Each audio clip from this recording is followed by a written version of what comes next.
Hi viewers, welcome to சின்னக்கா சமையல். இன்றைக்கி பார்த்தீங்கன்னாக்கா அந்த வெள்ளரிக்காய் பிஞ்சில் அருமையான ஒரு பொரியல். இது வந்து கர்நாடகாவில் பார்த்தீங்கன்னாக்கா கோசம்பரின்னு சொல்லுவோம் இல்லையா. ஸோ இது வந்து அருமையாக, அதாவது இப்போ இருக்கிற வெயில் காலத்துக்கு இது அவ்வளவு வந்து நமக்கு ஒரு உடல் குளிர்ச்சியை கொடுக்கக்கூடிய அளவுக்கு இதில் வந்து அவ்வளவு மகத்துவம் நிறைந்தது இந்த வெள்ளரிக்காய். இப்போ பாருங்கள், அது வெள்ளரிக்காய் வந்து பிஞ்சு வெள்ளரிக்காய் எடுத்து மேலே இருக்கிற தோலையெல்லாம் நீக்கி கட் பண்ணி எடுத்து வச்சுக்கிட்டேன். அதுக்கு தேவையான பொருட்களையும் எடுத்து வச்சுக்கிச்சு. ஒரு 10 நிமிஷமாக ஊற வச்சேன் பாசிப்பருப்புன்னு சொல்லக்கூடிய பைத்தியம்பருப்பு, அது ஊற வச்சு எடுத்து வச்சுட்டுருக்கேன். தண்ணியெல்லாம் வடித்து எடுத்து வச்சிட்ருக்கேன். இப்போ அதுக்கான தாளிப்புக்கள் அது எப்படி செய்யலான்றதையும் பார்க்கலாங்க. இது வந்து ரொம்ப குளிர்ச்சியான ஒன்று. அந்த பாசிப்பருப்பு ஊற வச்சு நம்ம சாப்பிட்றோம் இல்லையா, அது அந்த அடி வயிறு வலி, அந்த மாதிரி கர்ப்பப்பை சூடு, இந்த மாதிரி ஒரு இதுக்குலாம் பார்த்திங்கனாக்கா அந்த பாசிப்பருப்பு ஊற வச்சு சாப்பிட்றது அவ்வளோ ஒரு குளிர்ச்சியை கொடுக்கும். அதுவும் இந்த வெய்ய காலத்தில் இதெல்லாம் ரொம்ப வாரத்துக்கு ஒரு முறை 2 முறை செஞ்சு நம்ம கண்டிப்பாக சாப்பிட்ணும்.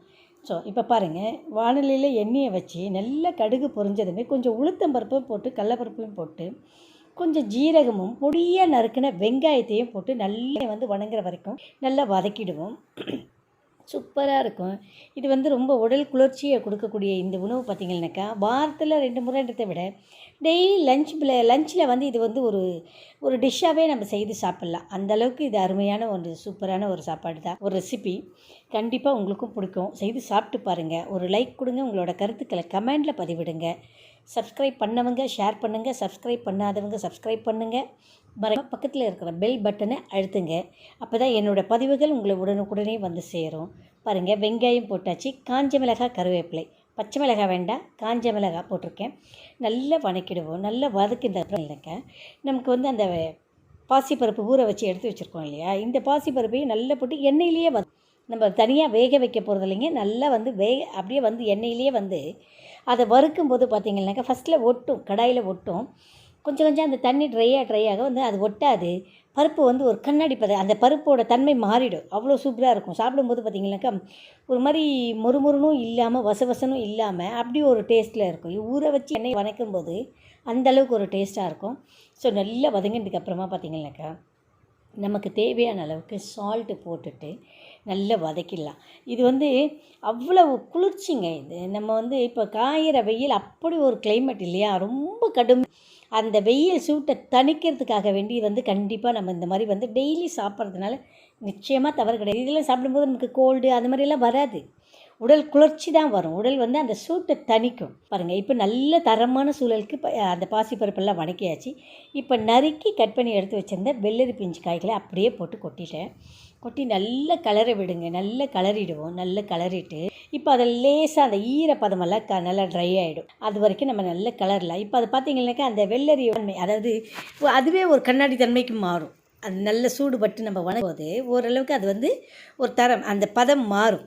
அந்த நேரத்தில் பார்த்திங்கனாக்கா நம்ம தேங்காய் மாதிரி இருக்கிற தேங்காய், ரொம்ப வந்து முத்தின தேங்காயும் இல்லாமல் ரொம்ப இளம்பதமாக இல்லை, இடைப்பட்ட அந்த தேங்காவை எடுத்து அப்படியே பூ மாதிரி துருவி எடுத்து வச்சுக்கலாம். எடுத்து வச்சுக்கிட்டாக்கா இப்போ இது நல்ல தரத்துக்கு வந்துருச்சு. தேவையான அளவுக்கு சால்ட்டை டேஸ்ட்டு பார்த்துருங்க.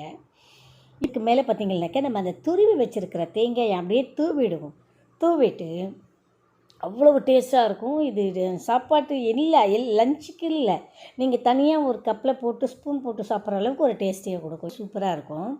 இப்போ பாருங்கள், நல்லா பண்ணியாச்சு. தேங்காய் போட்டு நல்லா திருவி போட்டாச்சு. இப்போ நல்லா கிண்டி கிளறி விட்டுட்டு ஒரு முறை சால்ட்டு டேஸ்ட்டு பார்த்துருங்க. சால்ட்டை டேஸ்ட்டு பார்த்துட்டு கண்டிப்பாக உங்களுக்கு அதாவது பிடிக்கும்.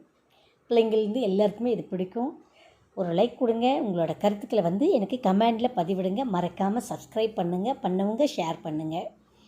ஓகே, பாருங்கள், தரமான ஒரு சூழலுக்கு நம்ம அந்த வெள்ளரிக்காயை வந்து ஒரு பொரியல் ரேஞ்சி, அதாவது பக்காவாக கொண்டு வந்து நிற்க வச்சிட்டோம்.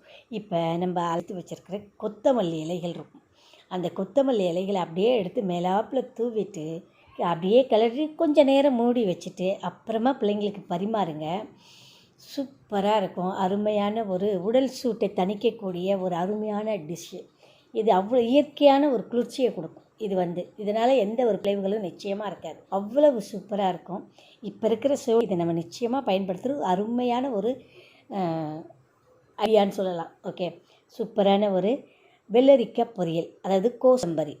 உங்களுக்கும் பிடிச்சிருக்கும். கண்டிப்பாக உங்களுக்கு கருத்துக்களை பதிவிட்டு ஒரு லைக் கொடுங்க.